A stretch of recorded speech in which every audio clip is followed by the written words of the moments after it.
All right, ladies and gentlemen, we are on a schedule. The burgers are being cooked to perfection, and so we need to make sure that we get done when they're finished. So you know Trevor, you know Clay, and here's JP. This is like a preview. He'll be speaking to us after lunch. JP, if your mic's on, do you want to give a super brief introduction to who you are?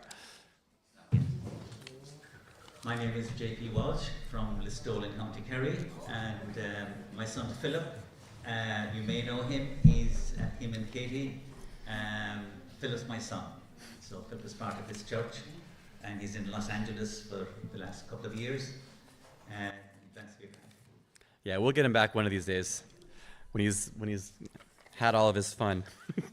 All right, here's kind of an opening question, and this is kind of highlighting a tension that I heard between Clay and Trevor. And it might be nice to listen in on what you're saying. Whereas, Clay, you encouraged us to never ask and never say no. So to receive the opportunities that you have in front of us. Trevor then encouraged us to live within our limits and to sometimes be like Jesus, who left town without giving an answer to the implied questions of the people. Can you guys talk to each other about? I think we should just take a vote. Who says sing us everything? Who says take a break? Okay, settle. Go ahead. Yeah. Did anyone else notice that? No. Okay. Trevor and I work together. There's a lot of tension all the time. No, I'm glad. I actually was thinking that as well as I was listening to Trevor, and I'm glad you brought that up, Mike, because I do think that, first of all, let me say this about my statement. It was a rule of thumb that God gave me as I was a young, and I hope you noticed that, as I was a young guy called to ministry. And I did say it's changed since then. So as I'm sharing that as a principle that God gave me, it was a way that in that time of my life, I was both able to keep my pride and my ambition in check by not asking, and also make sure that I am taking opportunities, whether they made me nervous or whether they were things I didn't want to do, taking opportunities to step out of my comfort zone in order to learn in a season of formation in my life. And so what I'm not saying is that that's something that you all have to do. It's more of a principle at play. Whereas Trevor's speaking of knowing that opportunity does not equal calling, because if that was the case, we would all work ourselves to death. So, go ahead. Yeah, and I think it's true that if our service does not involve sacrifice, then we really need to evaluate, am I actually serving? Because our tendency is to look for the opportunity, like the path of least resistance. Like, what's the easiest, most convenient way for me to serve? Littlest effort, maybe most recognition, but definitely least interruption in my normal life or my family's plan. That's dangerous that we think that way, but it's natural, it's instinctive to us, and it's culturally like even what we're kind of accustomed to. So I think that we need to make sure that we are serving. I think we also have to counterbalance that, though, and recognize there are always going to be needs around us that we feel like we could try to meet, but we can't do everything. We have to find something that Jesus has called us to. And I will say, if you're not doing anything, then you should be saying yes to something. But once you're saying yes to something, you can't say yes to everything. Not even Jesus did. There were times he said no because the Father led him to go and serve elsewhere or to serve in some other capacity. The amazing thing is it left in his wake people who were frustrated with him.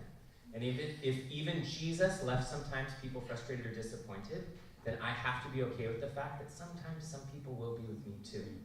But I have to know between me and my God, and honestly even between me and my wife, that we're doing what God has called us to do and making sure that we are serving, but also not trying to do everything all the time. Yeah, that's good. JP? Yeah, I think it can be a kind of a temptation, I suppose, really, for younger Christians. One of the nice things, I'm past the 70, and, hopefully I've got plenty more, but you get more relaxed, and, I was really, I was amazed, to see for young people that, you've copped onto that already, that you can't do everything.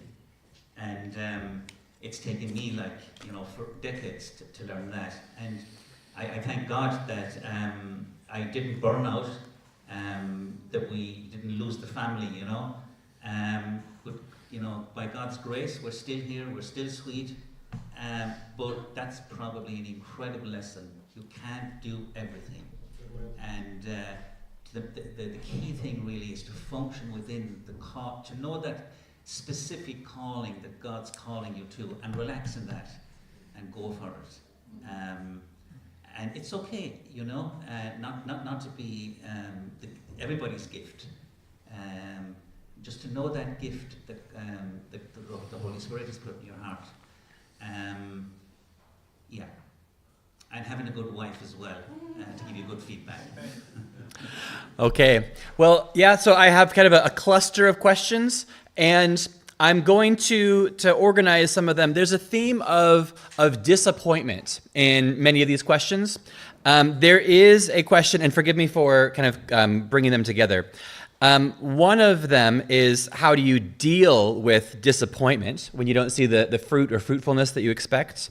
And another one as the same kind of question.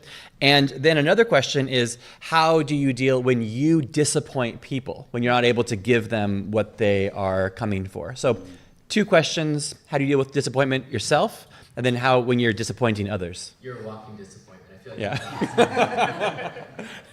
No, I just saw you reach first. So. Yeah, oh man, what a great question. Because serving Jesus is full of disappointment, right? It is.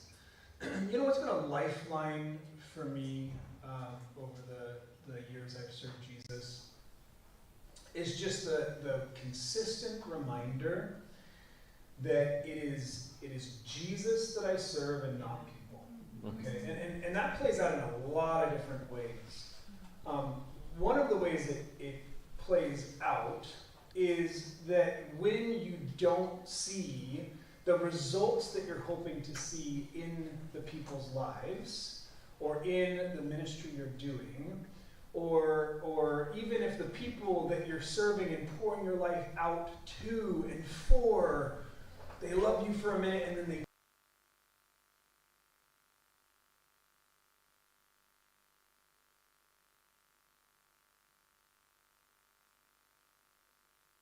the Lord and not for the people, then that tempers, I'm not going to say it takes away the disappointment because we're human, but it tempers it because it's like, God, this was for you, and you do with my service that I gave to you whatever you see fit. You'll bear fruit the way you see fit. You know the beginning from the end. And I know I haven't disappointed you, and I know you're not disappointed in me. And even though these people who I've had in my home, who I've poured my life on, who I've taken calls in the middle of the night, all these sort of things, even though they hate me now, you don't hate me. You'll never turn your back on me. And it's easier said than done, and I admit that. Because again, we're humans, and it's not going to take away the hurt.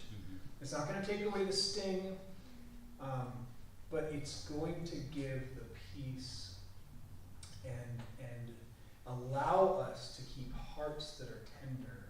Even though ministry does require a certain amount of skin that is hard, not hearts that are hard, you know? Yeah, when I first jumped into ministry, that was the advice my dad gave me. His life has been as a church planter and a pastor, and he said, Trevor, if I tell you one thing, it's you have to find a way to develop thick skin and a tender heart. That if we're going to serve Jesus, we have to learn not to take everything personally, but then also to remain soft. And I've learned over the years that a lot of times people's frustration or disappointment is not really my stuff, it's more their stuff. Like they had an unfair expectation. I live by the policy that expectations are only fair if they're expressed, realistic, and agreed upon. If you're married, write that down. Expressed, realistic, and agreed upon. Because so much of the time people are frustrated, whether in your marriage or in ministry, they're frustrated with us, and the expectation was never expressed. We would not have said it was realistic, and we would never have agreed to it. So I think sometimes when I realize, oh, your disappointment with me doesn't work through that grid, then I'm not going to take it personally. I didn't fail you. You've kind of failed yourself because you never expressed those things. As far as disappointed with the work of the ministry, the story that I referenced, remember the feeding the 5,000, it's right on the heels of Jesus sending the guys out. They come back. Do you remember what they came back and said? They said, Jesus, we cast out demons, we healed the sick, we preached the gospel. It was amazing. And Jesus told them, don't rejoice in these things, but rejoice in the fact that your names are written in the Lamb's Book of Life. It was a massive and is a massive thing for me to remind myself of often, that I don't rejoice in. I can't credit my pass or fail based on the success or the byproduct of my ministry. Look at what we did. If I do that, my happiness and joy will rise and fall with the results.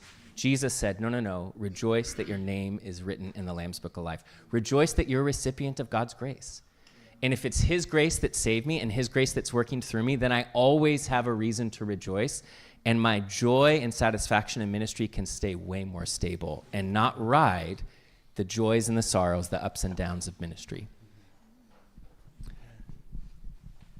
Yeah, I mean, if I were given in one sense, one would never really choose, to be involved in ministry. I clarify, because it is a tough job. Church probably, by its very nature, will attract the highest density of dysfunctional people in any community, because that's what it does, So, if you think, that you're going to get in with some nice people who love Jesus and so on, that's not what it's about, It's about people with amazing needs, And there are two things, I think. One of them is the grace of God. Your personality will not survive the depths of your, strong traits. They're not going to last. You just need to know the grace of God, and you'll be.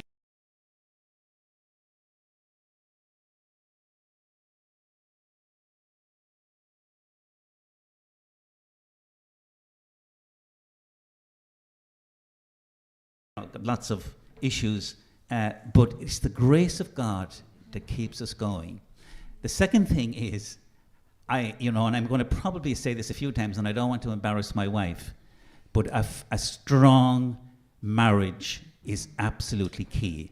You need feedback for all the stuff that's going to come your way, and you need to have a partner where you can openly put it out and evaluate it, objectively, rather than because you will get hurt, and when you're hurt, you're not going to see things very clearly. So, is the grace of God and a good wife. Good marriage. Yeah.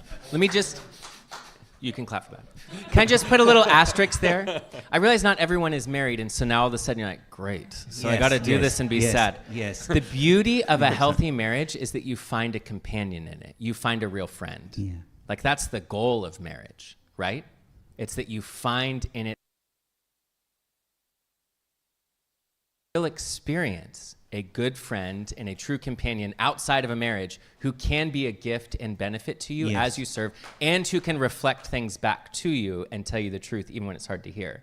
And I think the beauty is that you can expect to find that in the family of God more than you'll find it anywhere else, because we are a family here, and you get to be reparented here to heal some of those wounds from your parents. You also get to find new siblings here who will stick closer than a brother, which is a beautiful gift. So I think even if you don't have a marriage, I agree, I'm married and have an incredible gift in my wife.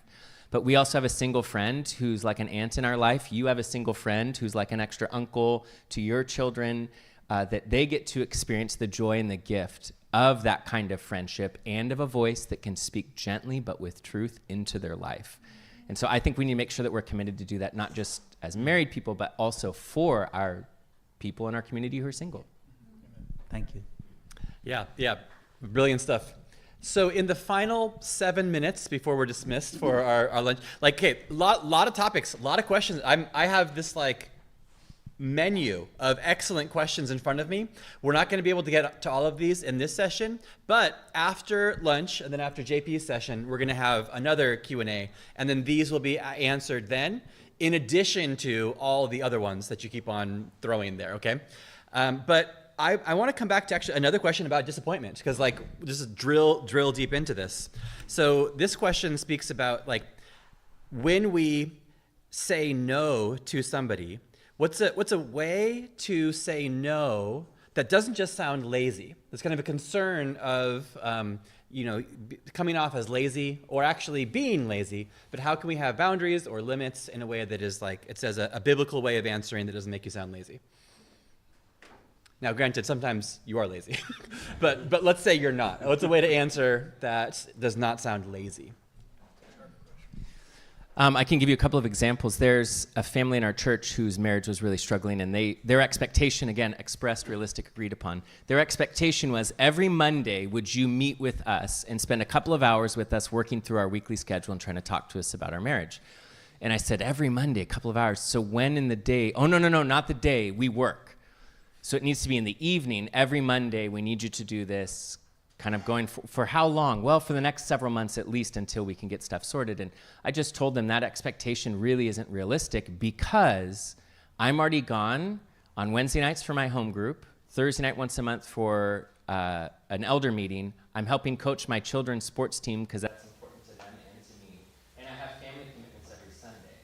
So I don't have the bandwidth of unlimited nights. And so for me to give a night to every person in the church who had a need, it's just not realistic. If you can take time off from your workday like you would to see a dentist or a doctor to come meet with me for an hour each week, I can for sure find a way to make that work. But if you're looking for a 3-hour block every Monday, I can't do that. What I can do is pray for you, and I can meet you after church on Sunday. And when they said, well, that doesn't work for us, then I said, well, I'm going to help you find a counselor or therapist that can fill that gap for you.